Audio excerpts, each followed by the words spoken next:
Good evening, ladies as well as gentlemen. I'm Papa Boris, and I'm back with another one of my favorite chess games from my childhood. This is an Immortal game between Georg Rotlewi and Akiba Rubinstein. Now, Akiba Rubinstein on the black side is a very famous chess player. He was widely considered one of the strongest chess players never to become world champion. This game was played in 1907, and his opponent, Rotlewi, well, it's tempting to dismiss him as the guy who lost to Rubinstein in one of the greatest chess games of all time, but he actually was a really strong player. He was a Polish master like Rubenstein was, and in 1910, 3 years after this game was played, Rotlewi actually tied Rubenstein at a tournament in Warsaw, and then he ended up actually winning a chess a tournament that same year at Hamburg. So he was a really strong player. Let's take a look at what happened in this game. So Rotlewi with the white pieces opened up with d4.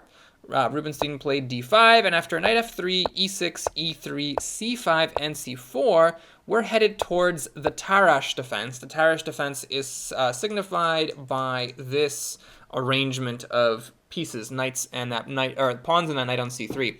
After the next move, knight f6, we have the symmetrical variation of the Tarrasch. Proceeding, we have d takes c5, and 1907, this was still in the waning days of the Wild West of chess, we could say, where even really strong players sometimes just didn't know how to play openings, and d takes c5 is not a great move. This already, from literally the first position of the opening, this is the first position right here, that tells us what opening it is. It's the Tarrasch Defense, symmetrical variation. First move out of it is an inaccuracy. It's not, terrible, black's not winning here, but white has already given up his opening advantage with this move. Now, on principle, there's two reasons why that's the case. One is, you generally don't want to capture away from the center. That's a good rule of thumb in chess, of course. Rules of thumb in chess are not absolute, and sometimes it makes sense to break them. But here, there's really no good reason to capture away from the center. And on top of that, black's next move, bishop takes c5, is really convenient because black would have wanted to develop the bishop on c5 anyway. A common theme in these openings that have this tension with the d and c pawns is to wait until your opponent moves their bishop and then capture, forcing the bishop to move again and essentially costing your opponent a move. So anyway, by taking the pawn on c5, for a couple of theoretical reasons, white has already misstepped a little bit, and the position is equal. Proceeding, we have a3, a6, b4, the bishop hops back to d6, white develops his bishop. Black castles, white moves his queen to d2, black moves his queen to e7, and now bishop to d3. So here, black can play, and black does play, d takes c4, and the bishop moves again. So it would have been a little bit better for white, actually, to capture on d5 first, and then after black recaptures with the pawn, then develop the bishop where you want it to be developed. So a slight misplay number 2 here with bishop to d3. So after the exchange on c4, black's like, hey, you know what, this cool thing with the bishop on the diagonal, I want one of those. And Rubenstein plays b5, knocking white's bishop back a peg. And then he plays rook to d8, developing the rook onto the d file. White, at this point, plays queen e2. Black develops the bishop, and white castles. And here we have to stop and notice something interesting.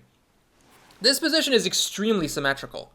The only difference is that black has moved his rook to d8. These rook placements are the only differences in the position. Otherwise, everything is totally symmetrical, which is interesting because it's black to move. What this means is that black is actually 2 tempi ahead of white. If you're ever white in a position that's symmetrical and it's black to move, you know you done messed up. And if it's black to move and black is already a tempo ahead, then as white, you know you really done fucked up bad. So we have to figure out where exactly white went so wrong in this opening that he's essentially not only playing as the black pieces, but he's playing as the black pieces a move behind. So one of the key moments was this one right here, after black castled and white played queen to d2. You'll notice that later the white queen ends up moving to e2, and the black queen moves to e7 in a single move. So whereas black only made one move to put his queen on the e file, white made 2 moves. So that's one tempo lost. Where's the other tempo lost? Well, that was with his bishop d3 business. So black's dark squared bishop went to c5, and then it dropped back after c5 to d6. That's 2 moves. White's light squared bishop, however, made 3 moves. one to go to d3, one to capture on c4, and then after black played b5, one more move to drop back to d3. So white's bishop made 3 moves to black's 2, and then white's queen made 2 moves to black's 1, and so that is why in this situation, black has the move, he's already a move ahead. So this is definitely an advantage to black, and it's not like a major advantage, it's not like a whole piece up or anything like that, but black has done very well in this opening. So black goes for knight e5, centralizing the knight. White decides to exchange. The bishop captures on e5. And here white makes, well, definitely a blunder. White, well, I don't want to call it a blunder. This is definitely a mistake. We'll not call it a blunder. He's not giving away a piece or anything. But black is now at least a pawn ahead. So the thing that's problematic about f4 is twofold. Number one, black has this amazing bishop on the light diagonal, and this does have long-term ramifications for white's king safety, which may not seem like it in this position, but you'll see later that, yeah, it matters. And by committing the pawn to f4, white basically removes from himself ever the possibility of simply closing off the bishop and protecting the king with f3. I'm not saying that white should go f3 right now. That's actually a terrible move here. But, you know, white might want that option later, and by pushing to f4, white makes sure that he's never going to have that option again. The other problem is that after black moves the bishop back to c7, this is kind of what he wanted to do anyway. Because black wants this bishop to be on b6. This is a phenomenal situation when you have your bishops adjacent to each other, slicing down 2 open diagonals, and those diagonals are on the white king. That's really, really good. So white really just helps black do what he wants to do anyway with f4, and f4 has negative consequences for white all on its own. So it's just like a double whammy of positional misplay. White also in this game seems to be totally oblivious to the danger of black's bishops. And if anything, this game can be like an example, an illustration of the importance of 2 adjacent bishops and what can happen if you underestimate them. White plays e4, which, if you're thinking about the black bishop, seems like an absolutely crazy move because this opens up the diagonal for the black bishop. White is clearly thinking, well, let me close off the dark squared bishop, I guess, and let me occupy the center, but you don't necessarily want to just open up the b6 square with check for the black bishop, because that's where the black bishop wants to go anyway. Black plays rook a to c8. Engines and analysts of this game recommend that black should have played knight h5, which is a very interesting tactic, and it does put the lead firmly in black's hands. So the reason that this tactic is so strong is if white takes the knight, black actually takes the bishop on d3, so exchanging a knight for a bishop, leaving himself with the 2 strong bishops and a very active rook. And if white does not take the knight, so if white tries something else, like say, well, let me, I don't know, challenge the black rook on this diagonal, then white or black gets to capture on f4, which is really pretty bad. And if white moves the other rook to d1, let's say, then the knight can still capture on f4 because the f4 pawn is attacked twice. So really, this knight move is quite clever. White doesn't want to take it, but with this weak f4 pawn here, which white spent 2 moves making this weakness a possibility, first by pushing f4 and then by removing the supporter of f4 to e4, this knight on h5 move really takes advantage of it. So anyway, let's see what black did instead. So black plays rook a to c8, which is still winning, or not winning, but an advantageous position for black. And here, white pushes e5. This is a horrible blunder. With this, white is already losing the game, because now white is opening up the light squared diagonal for that bishop, and after bishop to b6, check, and king to h1, white's like almost made it already. You know, if this pawn weren't here, and if white couldn't block the checks along the light diagonal, this would literally be checkmate. So white is already in a lost position, and it's just a matter of the best way to take advantage of it. Here, Rubinstein finds the correct move, the most precise move, which is knight to g4. So now, as white, again, you don't really want to take this knight, although it doesn't really matter what you want because you're white and you're lost at this point. But after rook takes d3, black is threatening this knight, and if white tries to protect it with a move like, say, rook to c1, what black can do is actually push rook to d2, because that's the other threat of black's in this position. So now black is double attacking the bishop and the pawn on g2.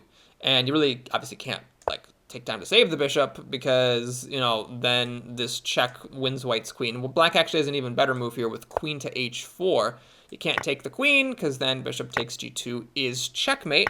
And otherwise, queen's threatened, so things get really awkward really fast. In fact, the engine says that white has to lose the queen here. So anyway, that would be very strong for black, and Rotlewi, to his credit, saw this, so he decided to try something else. He played bishop to e4. And again, I have to stress this. White has already lost here, so it's really just a matter of how to lose. White's attempt was to block the light squared diagonal with bishop to e4. And here, the most precise move is actually knight takes h2. So if the king takes this knight, then we have queen to h4 checkmate. And if you don't take the knight, well, things are getting pretty awkward here because this rook is threatened. So let's say that you try to like move the rook, then black comes in with queen h4, and there's too many threats for white to be able to handle in this case because the white king has basically no protection of any kind. So in any case, black missed this, but that's fine because he's still winning with what he did play, which is queen to h4. This threatens checkmate on h2. And the way for that white could have held out for the longest would have been h3. This doesn't really matter. White is still lost. He's basically already a piece down. But that would have been the shortest way, or the longest way for white to hold on. However, white instead plays g3. And this pretty much loses the game on the spot. Rubenstein is a really strong player, and he finds the way to take advantage of this. He plays Rook Takes C3. And let's just pause to appreciate this position. Black's rook, queen, and bishop are all just hanging, and yet white is completely crushed. There is no way out of the situation. So if white tries to just recapture the rook, then there's a forced mate in 3. The idea behind taking on c3, getting rid of that knight, was to rob e4 of a protector, because now, with the knight gone, black can play bishop to e4 check. And the idea is that once this queen moves, we have queen takes h2 checkmate. The queen on e2 is the only thing protecting against checkmate on h2, and there's no way to stop this from happening. If you try to throw the rook in the way, well, I don't care. I'll just take it. And then if you're like, oh, please take my queen, I don't care. I'll just checkmate you now that your queen's pinned. So you can't take the rook on c3. If you try to protect things by getting rid of the bishop on b7, which is the cause of so much grief, then black, of course, just plays rook takes g3. And now there's really no stopping the very, very simple plan of just moving to h3 and then capturing on h2 with checkmate. White would have to give up inordinate amounts of material in order to prevent that from happening. So white goes for the other approach, right? We saw that white can't take the rook, white can't take the bishop, so white goes for the other hanging piece, which is the queen. And this is actually the worst option. Well, not the worst, it's the second worst option after the knight, because now, believe it or not, there's a forced mate in 8. And it begins with the stunning move, rook to d2. This is the position that's imprinted in my mind from almost 3 decades ago when I first saw this game as a kid. Almost every single one of black's pieces is hanging. The bishop, the rook, the knight are all straight hanging. Black is already down a queen for a minor piece, and almost every single one of his pieces is hanging, and yet this position is completely winning for black. There's nothing that white can do. In fact, if you're looking at it as an engine, this is a forced mate in 7, believe it or not. The engine says the way to hang on for the longest amount of moves is to play rook to f2, which is not even taking any of the hanging pieces. So you know black is dominating white here because white's in for a bad time. So let's just take a quick look at what happens if you try taking any of the hanging pieces, shall we? If you take the knight on g4, then what happens is bishop takes e4 check, ends up checkmating white. The king can't move because of this slicing, beautiful dark squared bishop, so the only way to block checks is to put stuff in front of the bishop. But it doesn't really help you because if you block with the rook, black actually takes with the rook, and now basically once this rook moves, or if you take the rook, it's checkmate, and you can't like do h3 to give your king a porthole because this is still double checkmate. So you can't take the knight. If you try taking this rook on c3, then we've seen this before.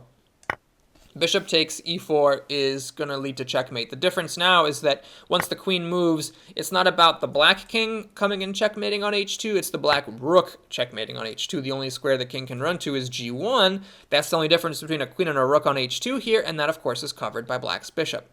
Okay, so if you don't take the rook, the only other piece you could take is the bishop on b7, and in that case, well, black just simply takes the white queen. Not only is black now equal on material, but he is threatening this checkmate on h2, and there's just no way for black to stop it. If you try, or white to stop it. If white tries to go, let's say, bishop to g2, then black has this interesting tactic, rook to h3.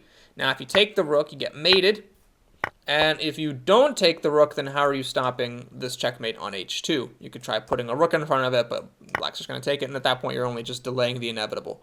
So white can't take any of the hanging pieces. If white tries to make a room for the king to breathe with h2, it doesn't actually work, because again, later on there's going to be this rook takes h3. And this you can't do that immediately because of king g2, although black is still totally winning here. The fastest checkmate is, again, bishop takes e4 check. And once the queen moves, then rook takes h3 is checkmate. And blocking with the rook doesn't do any good because you can just take it and crash on through. Okay, so white chose to take the one piece that I haven't mentioned yet, which is the rook on d2. After queen takes d2, we have bishop takes e4 check. The white king can't move, so white has to give up the queen on g2, but black's actually not interested in the queen. He plays rook to h3, as we saw in the other variation, and there's just no way to stop checkmate on h2. If you try something like bishop to d4 to delay the inevitable, you're really not getting anywhere. And that was the game. So on rook h3, white resigned. Wait a minute, hold on. Yep, no. It was at this point that white resigned. So thanks for watching. I hope you enjoyed it. Please like and or subscribe, and I'll see you again soon. Take care.